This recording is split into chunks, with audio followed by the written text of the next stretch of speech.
सर्वोच्च प्राथमिकता दी गई। यदि आप बैंकिंग की बात करें तो ये प्रधानमंत्री मोदी जी की सोच थी कि हर व्यक्ति का बैंक का खाता होना चाहिए। और मुझे प्रसन्नता ये कहते हुए कि स्टेट बैंक ऑफ इंडिया ने उस समय भी अगुवाई करते हुए हमारा सहयोग किया। देखते ही देखते हर भारतवासी का खाता खुला, और न केवल उसका खाता खुला बल्कि उसका आत्मसम्मान भी बढ़ा।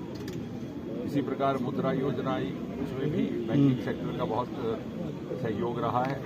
जितनी भी मोदी जी के द्वारा लाई गई स्कीमें थी, चाहे वो डीबीटी था, चाहे वो कोविड आपदा के दौरान खातों में सीधे पैसे जमा कराना था, चाहे प्रधानमंत्री किसान सम्मान निधि था, उसमें बैंकिंग सेक्टर का एक प्रमुख भूमिका रही। दूसरी ओर जहां आप स्वास्थ्य क्षेत्र की बात करें तो शायद बहुत सारे लोगों के ध्यान में ना आया हो कि सन 2014 से पहले इस देश में गवर्नमेंट मेडिकल कॉलेज की संख्या कुल मिलाकर के लगभग 145 तक थी।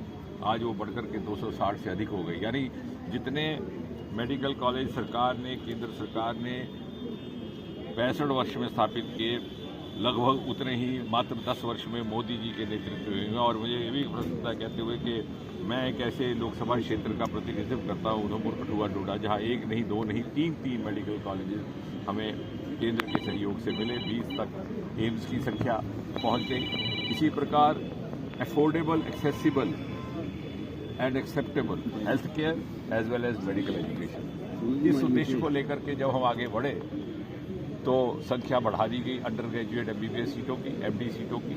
लगभग 60-70% वृद्धि हुई है इन 10 वर्षों में एमबीबीएस की सीट्स में। ये कुछ एक ऐसे आंकड़े जो आमतौर पर साझा नहीं होते और मीडिया में बड़ी प्रमुखता से छपते नहीं, लेकिन ये तथ्य पर आधारित है। इसी प्रकार पोस्ट ग्रेजुएट सीट्स लगभग 90% वृद्धि, ताकि कोई भी प्रतिभाशाली बालक या बालिका जिसमें योग्यता है वो केवल अपने आप को इसलिए मेडिकल एजुकेशन से वंचित ना रखे कि उसके पास साधन नहीं है, उसके पास पहुंच नहीं। जैसे मोदी जी कहते हैं कि अगले 25 वर्ष के अमृतकाल में यदि हमने भारत को शिखर पटल पर ले जाना है तो प्रत्येक नागरिक की भागीदारी, उसका योगदान अनिवार्य रहेगा। उसको सुनिश्चित करने के लिए और साथ ही साथ हेल्थ स्टार्टअप्स का एक नया आयाम टेलीमेडिसिन के माध्यम से, रोबोटिक मैनेजमेंट के माध्यम से एक नया क्षेत्र भी भारत दर्शन किया। और एक बड़ी महत्वपूर्ण बात यह कि आज विश्व भारत को प्रोटेक्टिव, प्रिवेंटिव हेल्थ केयर का लीडर मानता है। और ये एक वो देश है जहाँ पर बहुत ज़्यादा स्वास्थ्य को लेकर के हमारे समाज में भी उस तरह की संस्कृति नहीं थी कि हेल्थ केयर के ऊपर बड़ी तवज्जो दी जाती थी। यदि कोई आप देखते हैं आपके पड़ोस में कोई बीमार भी पड़ जाता तो 2-4 दिन गुजर जाते देखने में कि साहब खुद ही ठीक हो जाएगा, यदि नहीं ठीक होता तो फिर वो कहीं डॉक्टर का के पास जाने का सोचते। ये वही देश जिसके बारे में दुनिया सोचती थी कि इनको बहुत ज़्यादा सेहत और सेहत का इलाज करने की परवाह नहीं रहती, सर्वोच्च प्राथमिकता दी गई। यदि आप बैंकिंग की बात करें तो ये प्रधानमंत्री मोदी जी की सोच थी कि हर व्यक्ति का बैंक का खाता होना चाहिए। और मुझे प्रसन्नता ये कहते हुए कि स्टेट बैंक ऑफ इंडिया ने उस समय भी अगुवाई करते हुए हमारा सहयोग किया। देखते ही देखते हर भारतवासी का खाता खुला, और न केवल उसका खाता खुला बल्कि उसका आत्मसम्मान भी बढ़ा। इसी प्रकार मुद्रा योजना आई, उसमें भी बैंकिंग सेक्टर का बहुत सहयोग रहा है। जितनी भी मोदी जी के द्वारा लाई गई स्कीमें थी, चाहे वो डीबीटी था, चाहे वो कोविड आपदा के दौरान खातों में सीधे पैसे जमा कराना था, चाहे प्रधानमंत्री किसान सम्मान निधि था, उसमें बैंकिंग सेक्टर का एक प्रमुख भूमिका रही। दूसरी ओर जहां आप स्वास्थ्य क्षेत्र की बात करें तो शायद बहुत सारे लोगों के ध्यान में ना आया हो कि सन 2014 से पहले इस देश में गवर्नमेंट मेडिकल कॉलेज की संख्या कुल मिलाकर के लगभग 145 तक थी। आज वो बढ़कर के 260 से अधिक हो गई। यानी जितने मेडिकल कॉलेज सरकार ने, केंद्र सरकार ने 65 वर्ष में स्थापित किए, लगभग उतने ही मात्र 10 वर्ष में मोदी जी के नेतृत्व में हुए। और मुझे ये भी प्रसन्नता कहते हुए कि मैं एक ऐसे लोकसभा क्षेत्र का प्रतिनिधित्व करता हूँ, उधमपुर, कठुआ, डोडा, जहाँ एक नहीं, दो नहीं, तीन मेडिकल कॉलेजेस हमें केंद्र के सहयोग से मिले। 20 तक एम्स की संख्या पहुँच गई। इसी प्रकार affordable, accessible and acceptable health care as well as medical education, इस उद्देश्य को लेकर के जब हम आगे बढ़े तो संख्या बढ़ा दी गई अंडर ग्रेजुएट एमबीबीएस सीटों की, एमडी सीटों की। लगभग 60-70% वृद्धि हुई है इन 10 वर्षों में एमबीबीएस की सीट्स में।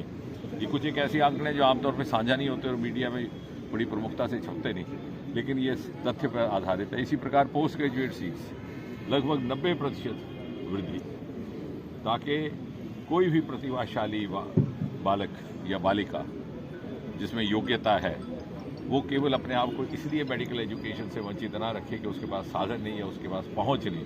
जैसे मोदी जी कहते हैं कि अगले 25 वर्ष के अमृतकाल में यदि हमने भारत को शिखर पटल पर ले जाना है तो प्रत्येक नागरिक की भागीदारी, उसका योगदान अनिवार्य रहेगा। उसको सुनिश्चित करने के लिए और साथ ही साथ हेल्थ स्टार्टअप्स का एक नया आयाम टेलीमेडिसिन के माध्यम से, रोबोटिक मैनेजमेंट के माध्यम से एक नया क्षेत्र भी भारतवर्ष ने किया। और एक बड़ी महत्वपूर्ण बात यह है कि आज विश्व भारत को प्रोटेक्टिव प्रिवेंटिव हेल्थ केयर का लीडर मानता है।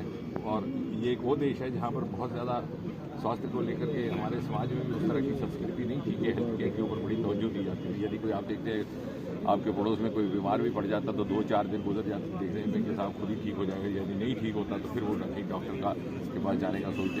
ये वही देश जिसके बारे में दुनिया सोचती थी कि इनको बहुत ज़्यादा सेहत और सेहत का इलाज करने की परवाह नहीं रहती। थोड़ा साइड पे A very good afternoon to all the respected dignitaries. On behalf of sir सामने सर यहाँ पे देखिए।